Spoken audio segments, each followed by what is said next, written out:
Hello there, Sev here from Motorhome Dealer Group, and welcome to this video guide on the Electrolux 3-way fridge freezer you see in front of me. This can have a chance of being branded as Dometic as well for similar models. Now this is a 3-way fridge freezer, as I mentioned, so it runs on mains electric, gas and 12-volt operations, and this video is going to show you how to use those settings and get this fridge freezer up and running. It is not going to cover any troubleshooting or anything in more depth. Please refer to your instruction manuals for anything like that. Otherwise, without any further ado, let's just get started. So the energy selection is this dial here over the left. It's very, very simple and easy to use. We just turn it to the desired setting. At the top here, we have off, so you can't really go wrong with that.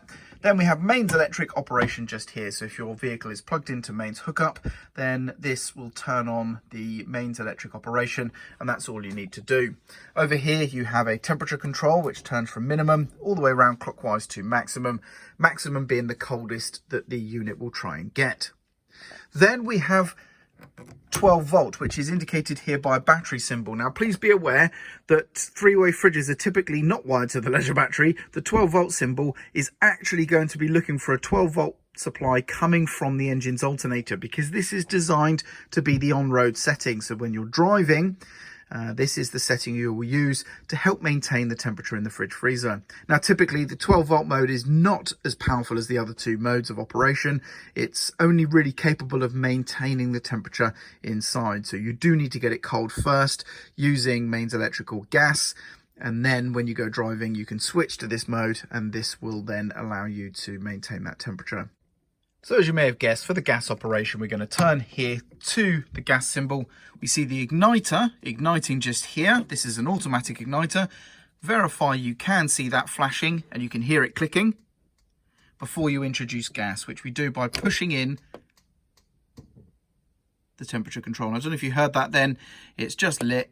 And what I recommend doing is just holding this for as long as you can, maybe a good sort of 10 to 20 seconds longer, just to allow the lit gas to warm up the thermocouple inside so that it can keep the gas open itself without you needing to hold the control in. So basically, the longer we allow it to warm up before letting go of the control, the more chance we have of it being able to keep itself lit. And there you go, that's lit. If it flashed immediately then upon releasing the control, we just need to then re-hold the control in, verify it's lit and keep it held for a longer time and then try again.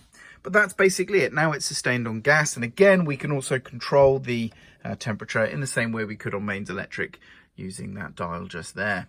To turn it off of gas, just move away from the gas position just here, like so. And if you want to verify it's definitely off, if we turn it back to the gas position, it started igniting, which means that the gas isn't present because it's trying to ignite it there. And that's it. And to turn off, of course, we just go back to the 0 position. It's as easy as that. This particular model opens up from this way there, and don't worry, that noise is our carpet tape on the floor. But as you can see, you have a freezer compartment at the top. It's all pretty standard affair at this point. The door jamb is just there, or the door catch, sorry, is just here, and that's going to keep the door from opening should you have plenty of stuff there like wine and beer and all the rest that could sit in a fridge door.